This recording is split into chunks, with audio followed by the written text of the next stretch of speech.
Right. Good evening, everybody. It's Cabinet meeting tonight on the 6th of February 2024. Welcome to all of those of you who are joining us from home and those who are in the room with us this evening. We've got a fairly busy agenda this evening, but the first item of business is to note any apologies. Yes, Chair. I've received two apologies, one from Councillor Davenport-Ray and one from Councillor Mickleborough. Thank you very much. In which case that moves us on then to the minutes of our last meeting, which was held on the 16th of January. You've all had a copy of those minutes. Are everybody content that I sign them as a correct record of the meeting? Fantastic. I shall do that now. Thank you. In which case then we move on to item 2, which is members' interest. Do any members have any interest that they need to declare at this point? No. Okay, thank you very much. In which case we move swiftly on then to the substantive parts of the agenda, which is item 3, the final 2024-25 budget and medium-term financial strategy, which is the 2025-26 to 2028-29 strategy, including the capital programme. So tonight we're going to consider a report.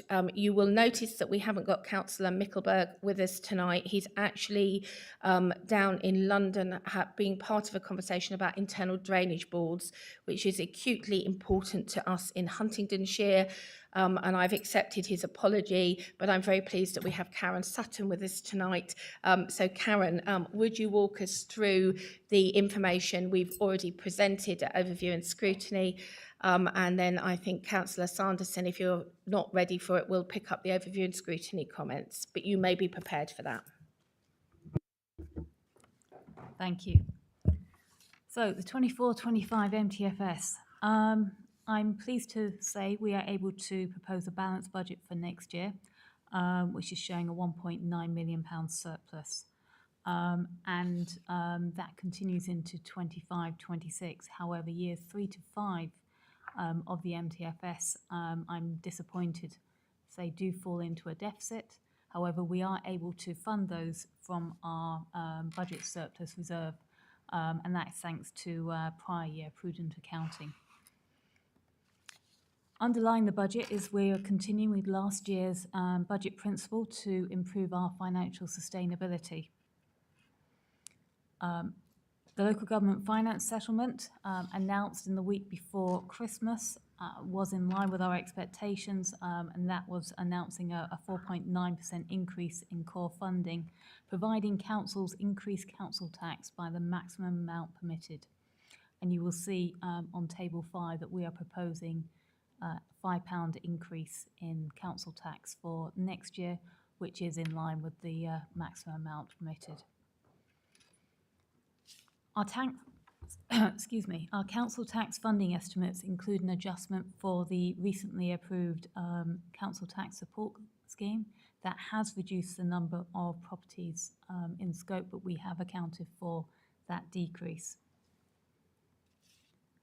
You'll recall from our MTFS last year, obviously you'll remember it well, we were predicting rebase of the NNDR taxation scheme.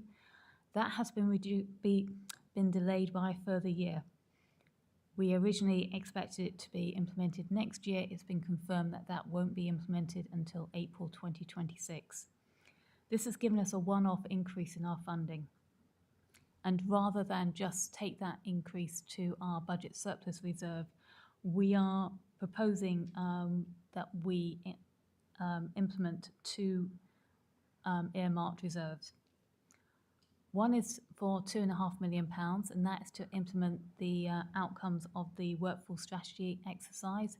That's an exercise that's ongoing at the moment, and at some point, Employment Committee tomorrow is being briefed on the initial findings of that, but there's still a considerable amount of work to be done.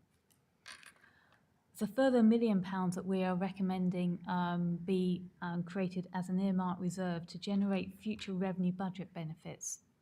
This links into our financial sustainability and looking at ways in which we can provide protection for our revenue budget going forwards. Ideas to be funded from this scheme will be taken to overview and scrutiny, so we have the visibility and clarity of what we're doing, and those ideas can be challenged and tested. This is not linked to the review of the CIS policy, which will also commence next year. This is an entirely separate reserve. In line with last year's budget, we have included benefits from the implementation of the garden waste subscription scheme. We have been able to expense the implementation cost for that scheme this year, so we are showing the full revenue benefits in each of the 5 years of the MTFS. Obviously, the budget we presented last year only went out 4 years, so we have retained the benefits in year 5 of the current MTFS in line with those benefits expected in year 4. We think that is reasonable. We do have unavoidable cost pressures in the budget. Like the rest of the country, we suffer from cost of living increases, so we are expecting cost pressures for our utility costs, for our housing benefits, for our drainage board levies, and also for our insurance. The most extensive cost pressure we have relates to the cost of our waste and recycling contract. This is a contract procured through county and is expected to, it will expire in August this year. We're expecting the cost of that, based upon the tenders received by county, to increase by £900,000 per annum. This is £4.5 million pressure over the life of the MTFS, and we have included that. The local government finance settlement continues to be only a 1-year settlement. This does not give us the ability to fully plan and act strategically with confidence. Whilst funding for year 2 of the MTFS has been indicated, there is considerable uncertainty for year 3 of the MTFS. This is when we are predicting the rebase of the NNDR scheme is likely to happen.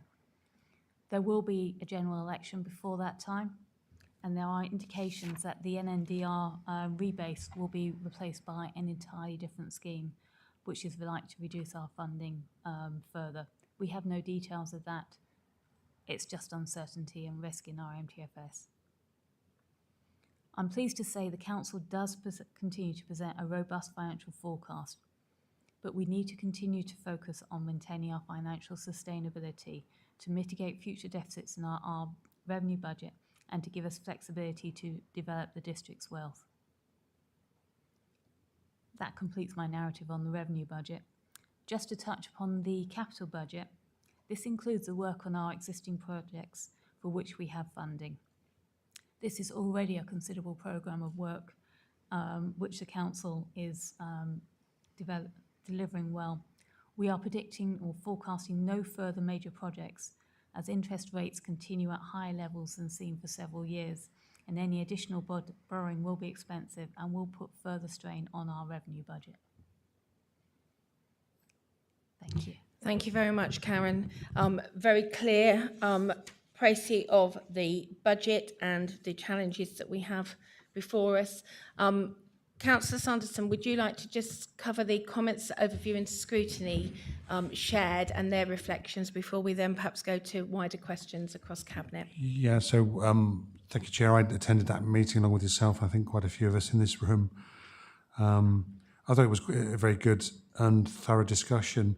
And Councillor Gleadow, the Chair, obviously asked the question, which I think is probably on the minds of some residents and members, why we weren't going ahead with the garden waste subscription service.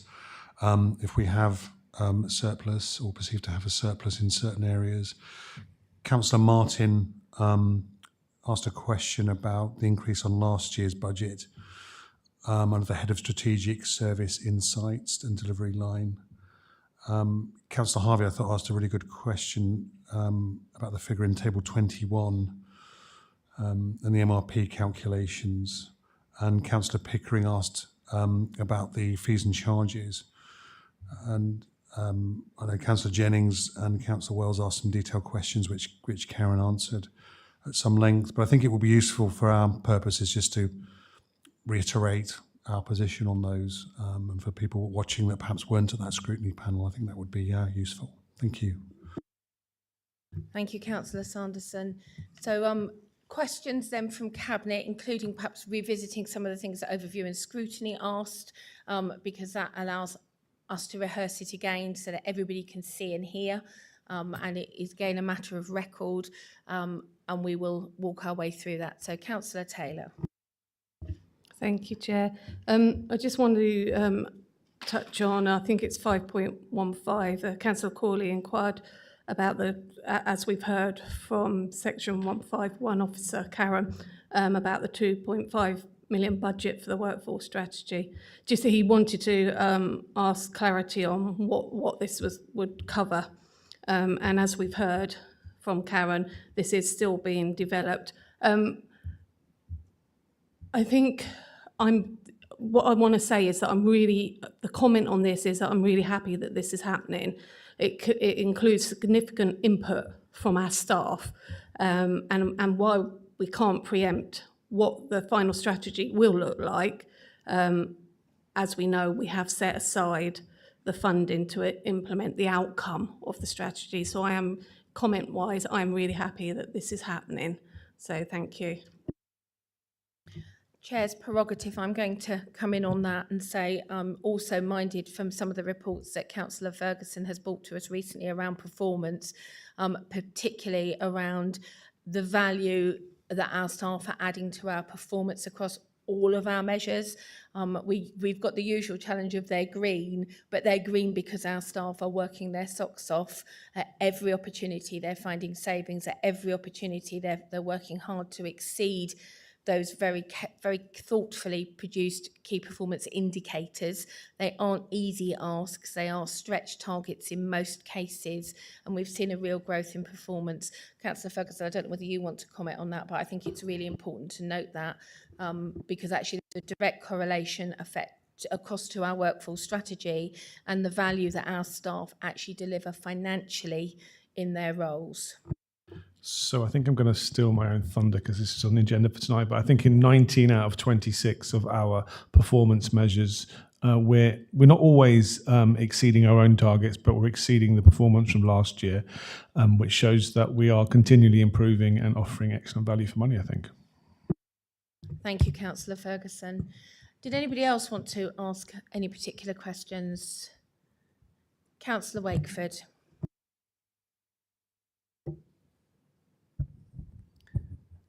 Thank you. I suppose I just wanted to reflect on the timescales that it falls to us to think about, because we are legally obliged not just to think about the money for next year in what we're calling our budget, but also to think about and balance the money insofar as we can project it across the medium-term financial strategy period, so by law an extra 3 or 4 years beyond the budget, and we do the longer of those two, the more prudent, as I would see it. So that's our legal obligation. But I suspect we would all agree, and across the chamber, colleagues would agree that we are also morally obliged, obliged on behalf of our residents to consider beyond that as well, to consider how we are ensuring that the decisions we take now leave the council an ability to run critical services for our residents into the future and continue fulfilling the vital role that it has. So, as our Section 151 officer has drawn our attention to, we have a balanced budget, and that is still with years 3, 4, and 5 in the red. Now that's fine because we're projecting balance across the period, but that is one obvious answer to the question of why are we in the black for years 1 and 2. But for me, it also underlines the importance of that point that the 151 officer highlighted as well, as to why we have made a decision to invest money up front in helping reduce our costs and or increasing our income generation in future years, because the numbers might add up now, but if you remove the first year of the 5 years, one of the 2 black years, and add an extra red year onto the end of the 3, because we know which direction national government funding is on, at least on current public policy trajectory, well, then it gets harder to balance. So for me, we don't have a choice but to make the decisions that we've made.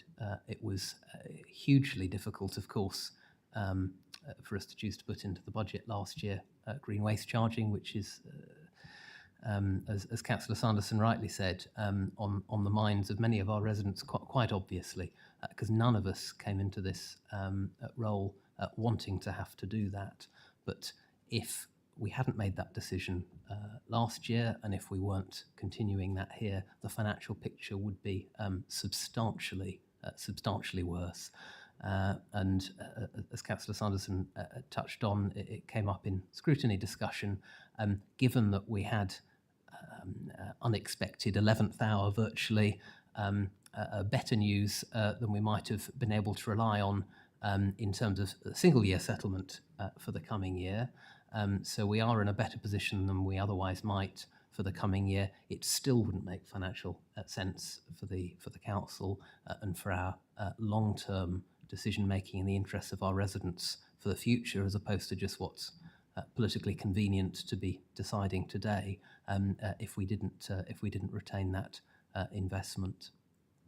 So there's not a question in there, I'm afraid. But for me, the fact that this was a difficult budget last year, it remains difficult this year. But I had a clean conscience then. I have a clean conscience now that we are doing what's right and what's responsible.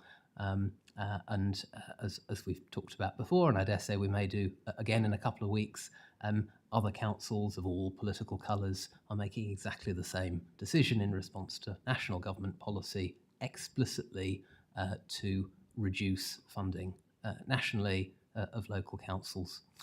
So I'll stop there, Chair or Leader if you prefer. But thank you enormously, Karen, and through you for your teams for the careful work that's gone into an extremely detailed budget presentation and of course the substance as well. So thank you.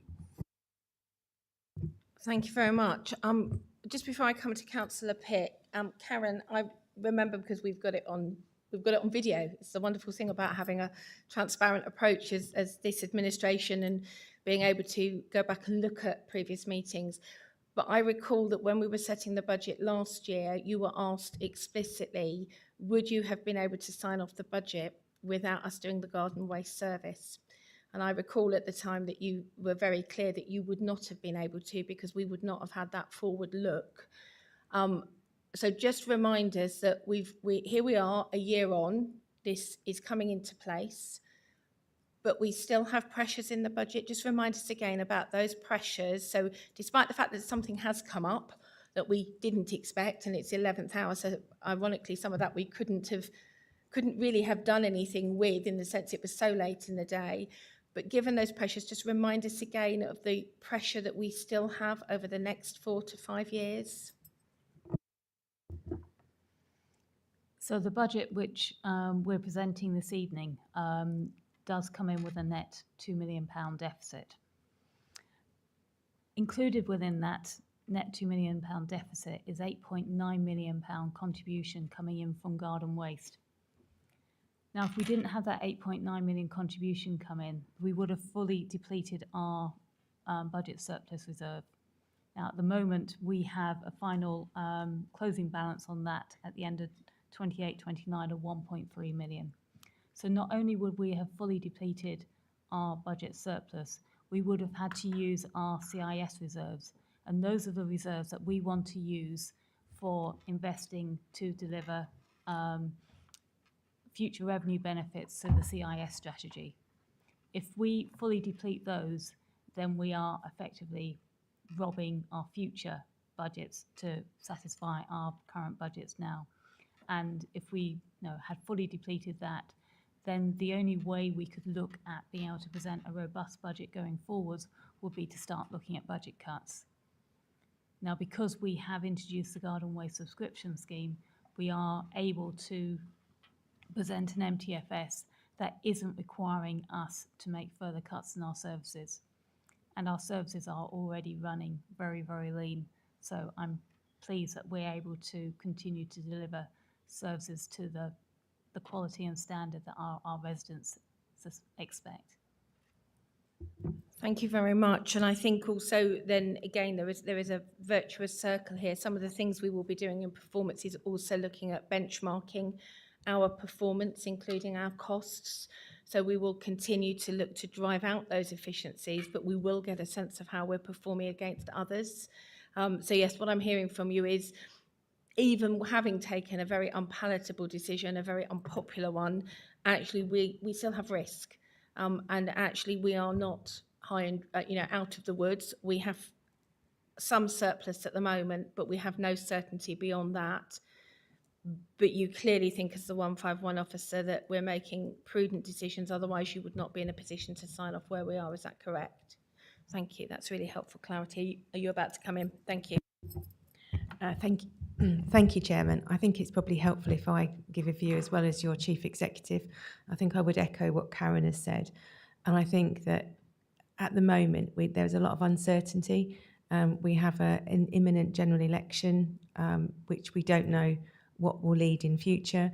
We see a local government environment where there are 114s, Section 114s emerging, and often some of the challenges for those organisations that are subject to 114s is good financial management and the ability to sometimes take those tough decisions in order to ensure future financial viability. So there is such a complex situation in set of circumstances that local government finds ourselves in. The ability to take those decisions and set a long-term MTFS that is prudent and in budget is really key. And sometimes, again, there are changes that emerge in certain years where we simply don't know what's going to happen. But because of the uncertainty, particularly around potential future government and what the intention might be there, we simply don't know. And that is compounded by the annual governance, the annual finance settlement, which doesn't enable us to plan long term in terms of sustainability. So the points that Karen has set out are extremely pertinent. And I would also add that on Friday we received the formal, I think it was Friday, was it yesterday? Was it yesterday? Gosh, so yesterday we received the formal correspondence from DLUC regarding the settlement, and that is where they also make reference now to the productivity plan that local councils will be expected to provide. And within there are 4 components, and they look at waste, management of resources, and again, back to the word transformation, it's not specifically used, but it is around that transformation of services.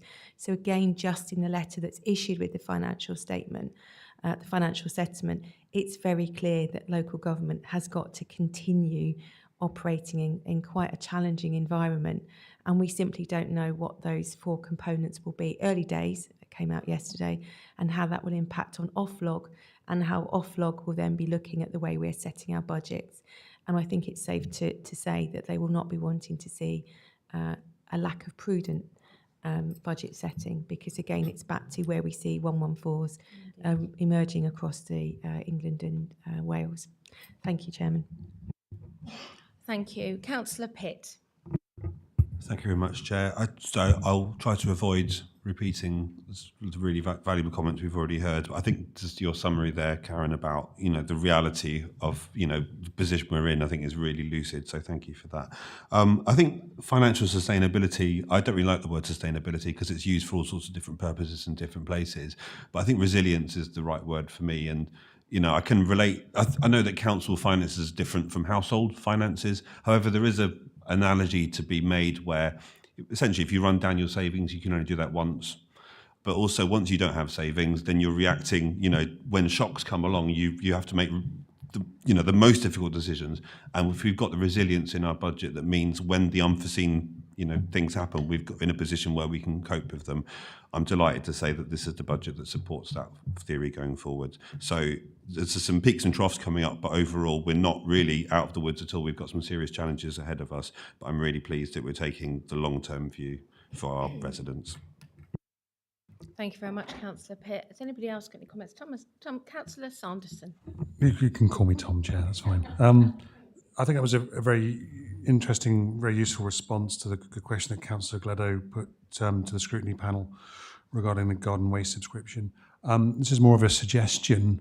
5.7, Councillor Pickering inquired about the fees and charges, and of course it was mentioned that some are statutory, some are not. I think it might be useful if members of scrutiny, or indeed all members, were just made aware of where we can influence fees and charges and where we can't, where some of them are set down by central government. I think that would be handy if we could highlight that.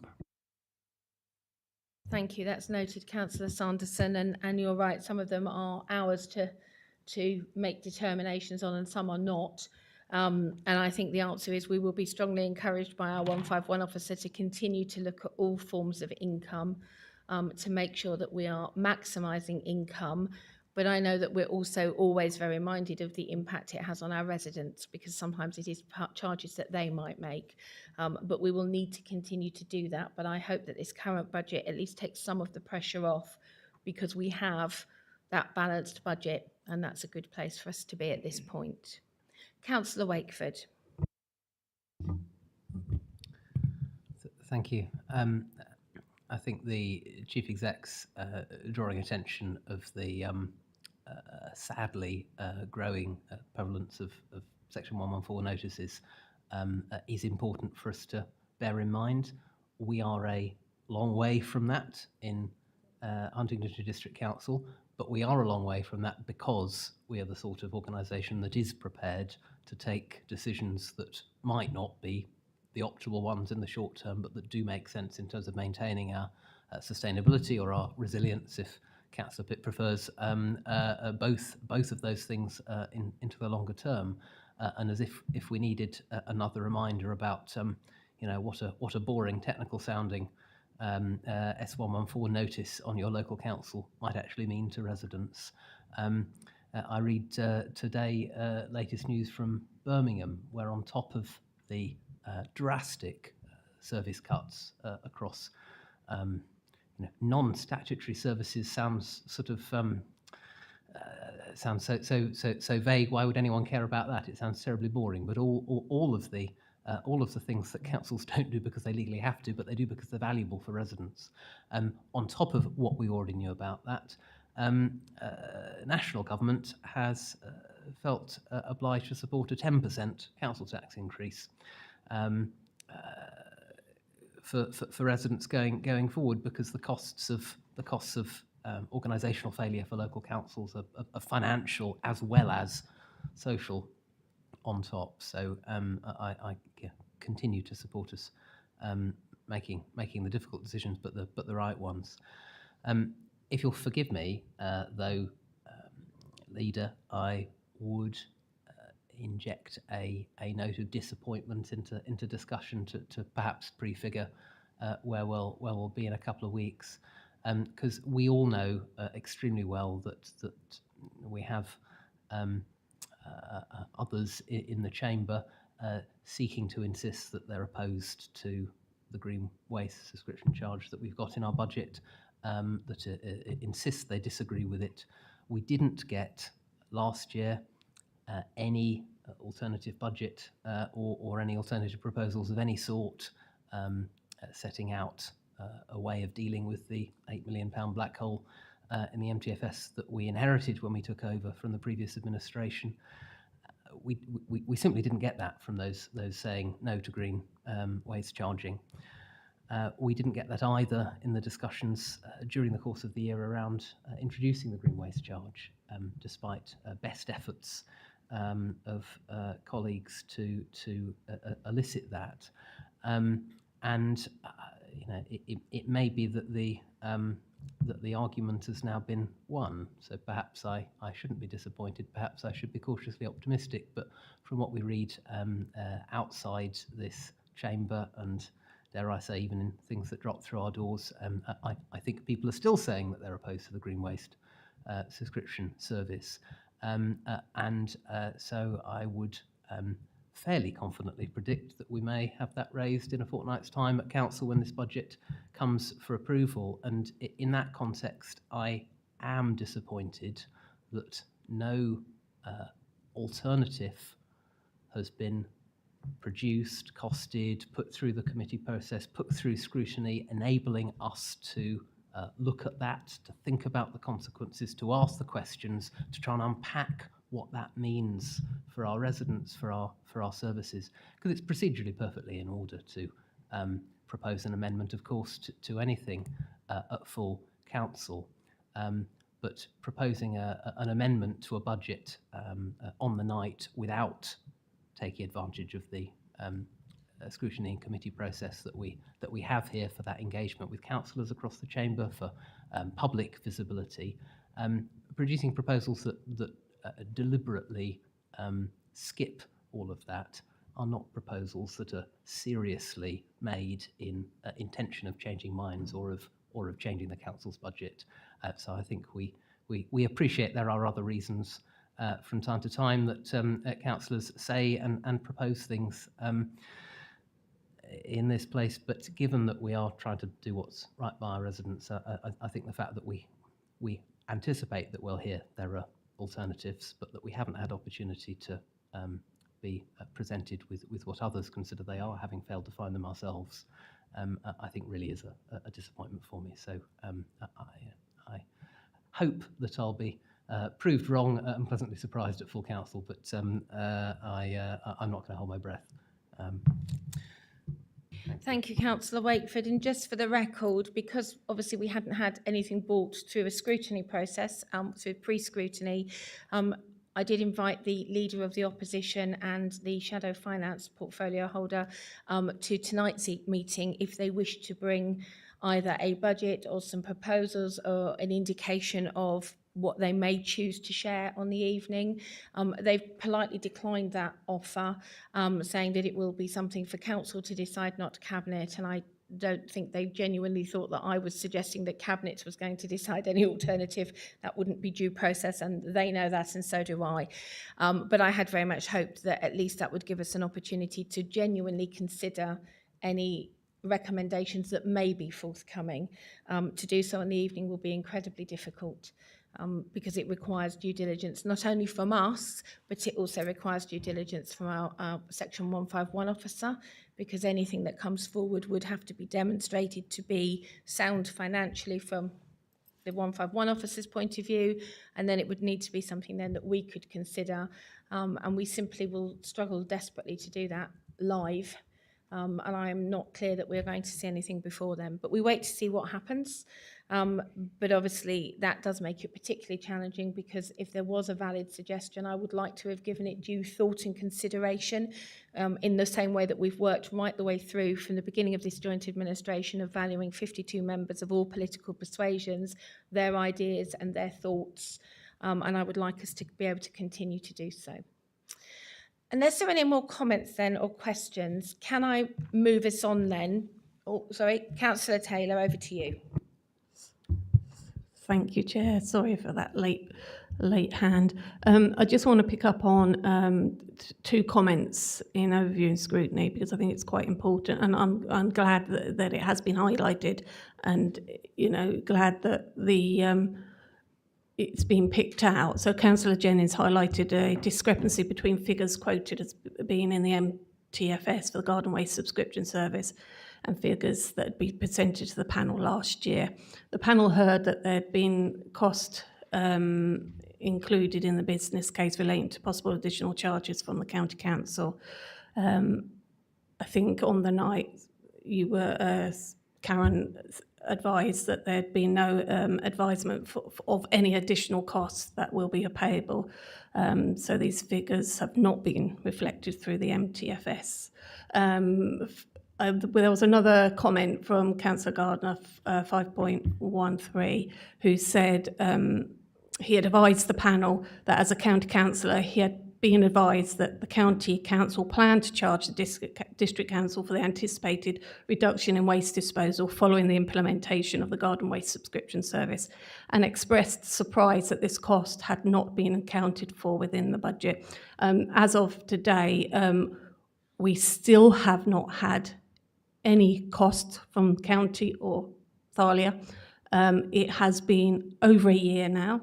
We have asked for this, and it has not come to light. I just also want to reflect on Fenland, who introduced the garden waste subscription, I think it was around 6 years ago. They have never incurred, as far as I know, any costs from county from introducing that. Chief Exec. If I may, Chairman, just to confirm, Councillor Taylor, both Karen and I have followed that inquiry up. Karen has gone directly to the Section 151 and I've written directly to the Chief Executive asking for clarification in respect to that matter. And I haven't heard so far, but I have a meeting with the Chief Exec in the next week or so. So I'm expecting to pick it up directly there. Thank you very much. I think that will be very welcome, particularly if knowledge is being shared in some quarters and yet officially we don't have the information that it would be pertinent to making financial decisions going forward. So thank you. Thank you. That was really helpful, and thank you for interjecting. It matters. We've clarified those matters. In which case then, Cabinet, on page 9 of our report this evening, we have a recommendation. So I'm going to just remind you of the recommendation before I look for a proposer and a seconder. So the Cabinet is to recommend to the Council the approval of the overall final budget 2024-25 and the MTFS 25-26 to 28-29, which is Appendix 1 of the report that you have in front of you. Can I have a proposer, please? Thank you, Councillor Sanderson. A seconder? Councillor Pitt. All those in favour, please show. Thank you, that is approved. So it will go to Council on February the 21st. Thank you very much. Moving us on then to the second item, the fourth item on our agenda for this evening. It's non-domestic rates discretionary relief policy. Councillor Ferguson, is issue presenting this evening? Thank you, Chair. So I'm sure you remember that less than a year ago, we've already reviewed this policy. And the reason why it's back in front of us again is not because there's any substantial or material changes to it, but because there were some minor legislative changes which required a change in wording. And so we've had to review it again. However, without my request or the request of the council, the team took it upon themselves to improve the policy and make it more understandable, more readable. I think when I sat here last year, I commended them on making something which is quite difficult to understand much easier to understand. And I think they've done an even better job of laying down exactly the conditions under which businesses can request rates relief. The one significant change, it's not particularly significant, but there's two major types of rates relief we can offer. One is Section 49 relief, which is hardship relief, to which the district council would have to pay 40% of the rates bill. And the other is Section 69, which is discretionary relief, to which the Huntingdonshire ratepayer would have to pay 100% of the relief. There was a cap of £20,000 on Section 69 relief that wasn't applied to Section 49 relief, which I think was more of an omission, but that's included now for clarity. I think it's important to note that, one of the biggest misunderstandings that I find as a councillor is people think that the district council can arbitrarily discount rates. It would be a nice thing to do because lots of businesses are struggling, but quite often we have to bear the cost of that, and using taxpayers' money to fund tax bills, which most of which money ends up with central government, is generally not a good idea unless there are exceptional circumstances. So this policy does an excellent job, I think, of describing those circumstances. I think it's very clear both to councillors and any business owners who have to seek that relief, and I think it sets an unambiguous and very clear set of instructions on when that relief will be awarded. So I think it's excellent work, and I commend it to you. Thank you very much, Councillor Ferguson, and thank you for explaining in a few short sentences something which is inevitably quite complex, but also thank you to the team that have sought to make the policy as clear as possible to those that will want to read it and will need to call upon it. Are there any comments or questions here? Councillor Ferguson, did we have comments as well through overview and scrutiny? We did not. I think the overview and scrutiny panel were very satisfied with the report and commented only on the clarity of it. So there's no questions or comments that we have to take, apart from the fact it was an excellent report. Thank you very much. Are there any questions or comments then from Cabinet? No, in which case I take it that that probably means that you also think it's a clear report, in which case I'm again looking for some support, because the recommendation before you is to adopt the business rates discretionary rate relief policy that is set out in Appendix A of the papers to be effective from the 1st of April this year, 2024. Can I have a proposer? Thank you, Councillor Ferguson. A seconder? Thank you, Councillor Wakeford. All those in favour, please show. Thank you very much. That's carried unanimously. And again, please would you pass our thanks back to the team. And Karen, I must say at this point, I was remiss earlier in thanking you and your team for the budget paper, which is extremely remiss. So thank you for that as well. Okay, in which case that moves us on to the Treasury Management Report. And I can see Oliver coming to join us at the table. So we have an update before us this evening. And Oliver, I think it's over to you. Is that working? Yep. Evening. This is the first report for 24-25 on Treasury. It will be followed during the year by quarterly reports, half-year report, out-term report. But this report's essentially about how we're going to manage the cash flows during the year. If we wanted to do any borrowing, we've heard we probably don't want to, but if we were, it sets out how we can do that. Our investing, and it also lays out the potential indicators that we're going to be looking at during the year. So it does all of that for us. Essentially, the report is pretty much the same as that it's been in previous years. It's a similar layout and a similar content. But what I'd like to do is just highlight 3 areas where we've made some changes and quickly run through those. So the first one is we've changed some of the counterparty limits. We've increased some of those from 2 to 4 million. So the limit that we can put with local authorities has gone from 2 to 4, and so has the limit we can put with a bank has gone from 2 to 4 as well. And the money market fund limit has risen to 5 million from 4. The money markets have got multiple counterparties within them, so the limit for that can be slightly higher. The reason we've done this is because we think interest rates are going to fall during next year. And what we want to do is make sure that we're flexible enough to be able to move some of our investment somewhere else if the DMO rate reduces, which is possible, and it's possible it's going to happen quicker than some of the other market rates.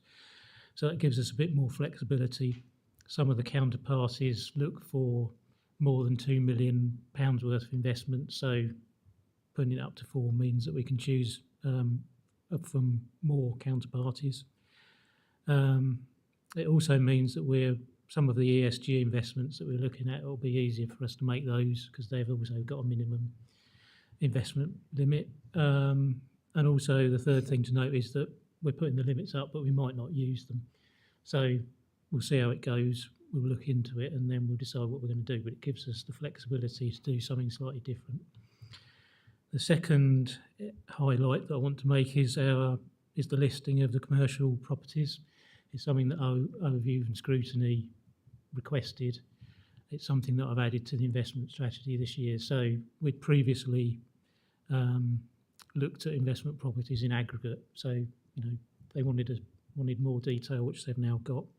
So that's in Annex A of the investment strategy. And the last point is about interest rates and the forecast for those. So our advisors Link are suggesting that the beginning of next financial year, the rates will still be 5.25-ish.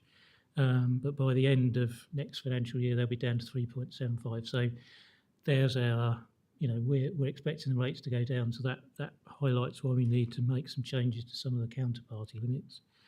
And I think yeah, and going forward, they're talking about an interest rate of 3%. So even once we get beyond next financial year, we're still going to have an elevated level of interest rates. I won't call them high because, but relatively high in recent times. Those were the three areas I wanted to highlight. So that's my report. Thank you. Thank you very much. Are there comments and questions, colleagues? Councillor Sanderson? Thank you, Oliver. I think you may have answered this partly in your remarks. 4.5 of the scrutiny panel comment, Councillor Howell asked a question. I think it was more about how we monitor the CIS investments and changes to that. Do we have plans to look at that slightly differently and present that data differently? I think you might have alluded to it in your remarks. I think that was the gist of her question, which didn't quite come out at the point of at the points made at 4.5 of the scrutiny panel, but that's what I think we took from that question.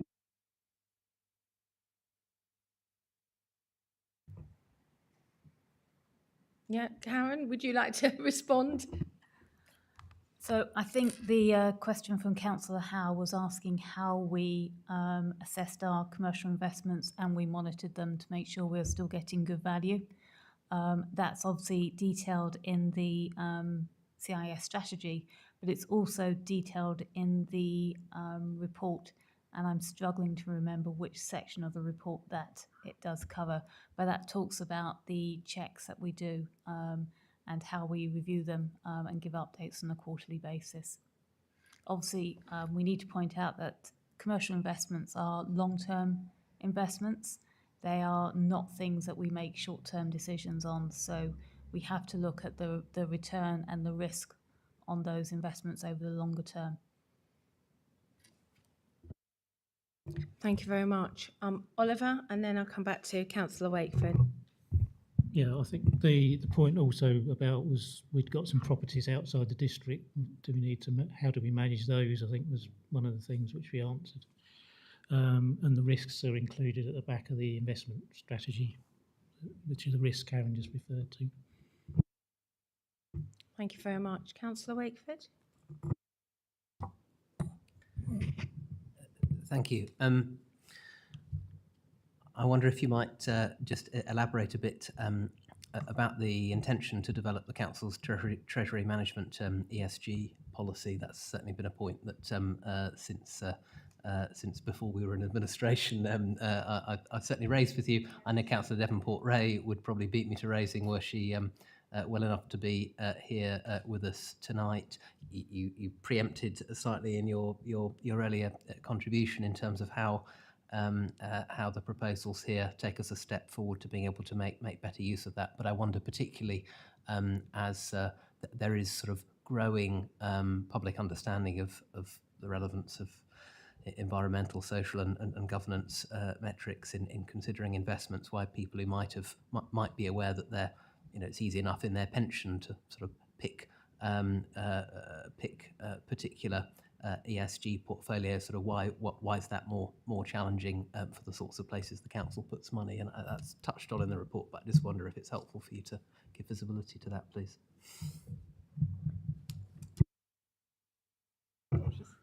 Well, yeah, it's certainly something that we've spoken about before, and like you say, it's been on the agenda for many years, but the market's still developing. I keep saying this. We're still waiting for things to happen. We've got a couple of investments that I've looked at before, which is part of the reason why we've altered the counterparty limits. So there's an investment, there's a green deposit account with Barclays and a Standard Chartered sustainable bond investment. So those are two of the things that we think we can do within our limits.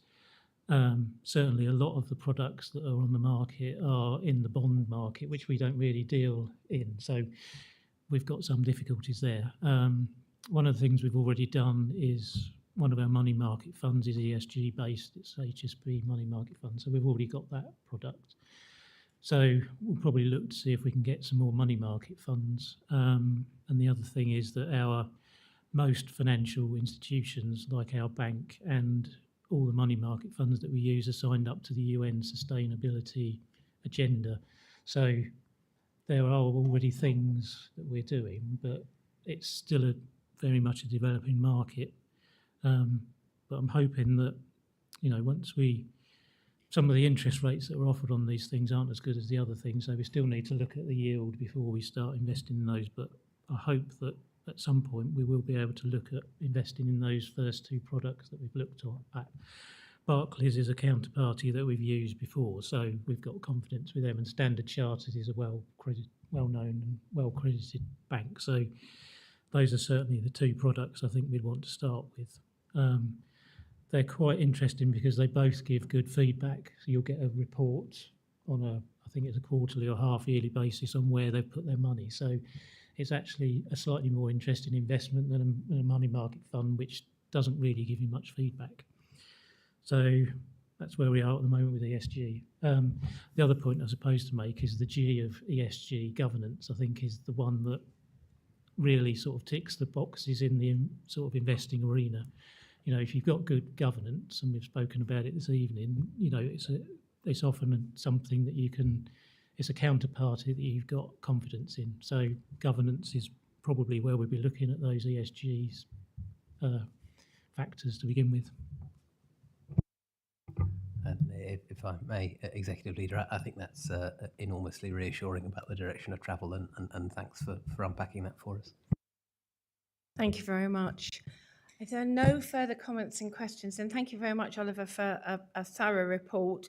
We have some things in our papers as a list of recommendations. I will read them, but I'm going to ask your indulgence if I can take them on block. People content with that. So I'll read them out just for the record, and obviously any public watching who do not have the papers in front of them. So Cabinet is recommending to Council the approval of these 5 things: the Treasury Management Strategy, including the Annual Investment Strategy as set out in Appendix 1, the Capital Strategy at Appendix 2, the Investment Strategy at Appendix 3, the Minimum Revenue Provision Statement at Appendix 4, and the 5th item is the Flexible Use of Capital Receipt Strategy in Appendix 5. Can I have a proposer, please? Thank you, Councillor Pitt, seconded by Councillor Wakeford. Can I have a show of hands to approve? Thank you, carried unanimously. Thank you very much. So we're going to take those through to Councillors' recommendations. Thank you very much, Oliver. In which case, then that moves us on to our final item of this evening, which is corporate performance. Councillor Ferguson, I tried to steal your thunder, but I'm sure that that's not actually possible. So over to you. So since we have a lot of time, Chair, I'm going to talk you through every single performance measure in the report. I'm not. So as we always say, this report has gone through a lot of evolution. I wanted to go back and check how much some of the performance indicators had improved over the past couple of years. And going back to the early reports when I was freshly elected or selected as a cabinet member, it was really difficult to understand those reports. And I think the ONS meetings now are much more productive because everybody understands the data and we have discussions about the data rather than trying to interpret the reports. As I mentioned earlier, well, one of the discussions is always at ONS about the amount of green on the report, and some councillors are suspicious. But, targets which decide whether things are green or amber are always arbitrary, although we always specify exactly what the criteria are. What's not arbitrary is the fact that 19 out of the 26 performance indicators have shown an improvement over the last year's value, which shows continuous improvement. And I think in an off-log era when we're going to have to start looking at best value, I think we're very well placed. And we have the peer review coming up. And one of the things we're going to be looking at is our performance reporting as well. So I'm really looking forward to having their independent feedback, because I think the ONS committee is very satisfied that the reports are very good. Now, it's easy for us to praise ourselves for all the greens and all the improvements. What I want to do always with the performance management stuff is spotting the red flags and the amber flags and where we're not improving, where we can improve. And one of those things which did come up, raised by Councillor Harvey and raised by me as well, is the performance on PL3 and PL4, which is to do with the provision of disability facility grants, and which one of them is we said we were going to help 170 people 200 people this year, and our target has slipped now to 170 people. And so there's 30 people this year who are not going to get their disability adaptations, which means then they're going to struggle to live in their homes. It's easy to talk about graphs and numbers, but actually I think that's not really good enough. And, I've been making excuses for as long as I've been the portfolio holder about there's lots of moving parts. We're not the only factor in this. We have to worry about landlords and permissions and getting the workforce in place, getting approvals. It's a difficult process. Working with the places of people quite often has been a cause of delays, working with the CAMS Home Improvement Agency. And it's easy for me to keep sitting here and saying that, we need to do better and we're not responsible for all of them. But I think Councillor Harvey made the excellent point that because it's such a complicated measure and a complicated process, that we need to take a deeper look into it. And so she suggested a working group or working party as part of, not of the ONS committee that this is on, but the other one, which I think is environment, which I think I fully agree with. I think it would be very good for us to understand. I think the process probably works quite well when for simple adaptions, run-of-the-mill ones, but when you get to very serious cases, which Councillor Sanders and I have both seen, and Councillor Harvey through our casework, it doesn't always work so well. So I think, we're committed as an administration to keeping people out of crisis, and this is a clear way we can do it. So I think I'm very pleased to accept her recommendation as well, or her suggestion that we should look into this in more depth, and it's something I'd like to support. And I think it's already on the ONS forward work plan, and I'm sure that you would support that as well. But overall, apart from those very significant shortcomings, I think it was an excellent performance report, and it's really good work and really, really nicely presented. Thank you. Thank you, Councillor Ferguson. I would echo that the whole point is actually that we engage with the report and we question and challenge ourselves and we get underneath what it's actually telling us. And you're right, that's 30 people. That's real people. It's not a colour, it's not a number, it's real. So working group, very much, I think, appreciated. For all of us who've done casework on helping those people to stay in their homes who will need that grant support, I think that's extremely welcome. So I'm looking forward to seeing what that working group is able to add in terms of what we could look at that would facilitate things working more smoothly. Does anybody have any questions on the report? Because I know that most of you, in fact, were at overview and scrutiny when it was presented, and I know lots of you are already actively involved. Yes, Councillor Taylor? I welcome the working group. I'm just wondering whether it would be wise to do a working group over the two overview and scrutiny panels, open to suggestions, and to ask the chair and vice chair of both the groups to see whether it's worth doing that.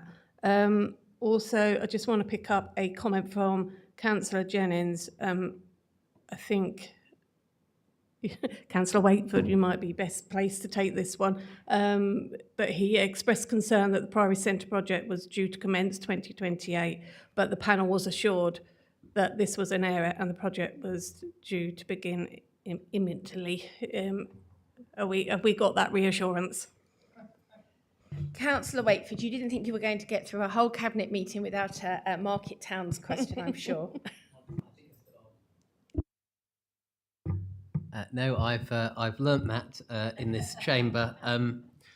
What is it? Every third meeting, I'm bringing a quarterly report, and not for the first time, a member of scrutiny spotted me in the public gallery, and before I knew it, I was being asked questions about the Market Towns programme when it wasn't on the scrutiny agenda either. But fair's fair, it was in the corporate performance report, and as I was essentially heckling back in answer to a question from the public gallery, let me take the opportunity now to formally thank Councillor Jennings, as I tried to shout, for spotting our not so deliberate mistake.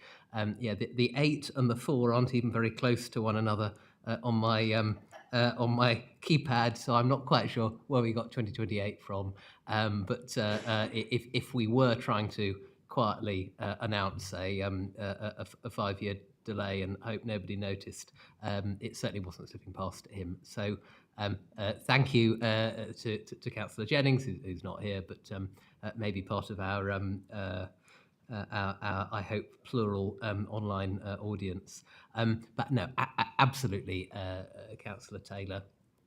The Priory Centre works are going to cause disruption to service users of the Priory Centre in exactly the same way, of course, that the Market Square and Town Centre works are causing disruption there as well. That's inevitable when you're doing any major redevelopment work. But we are anticipating later this summer, 2024 summer, closure for about a year.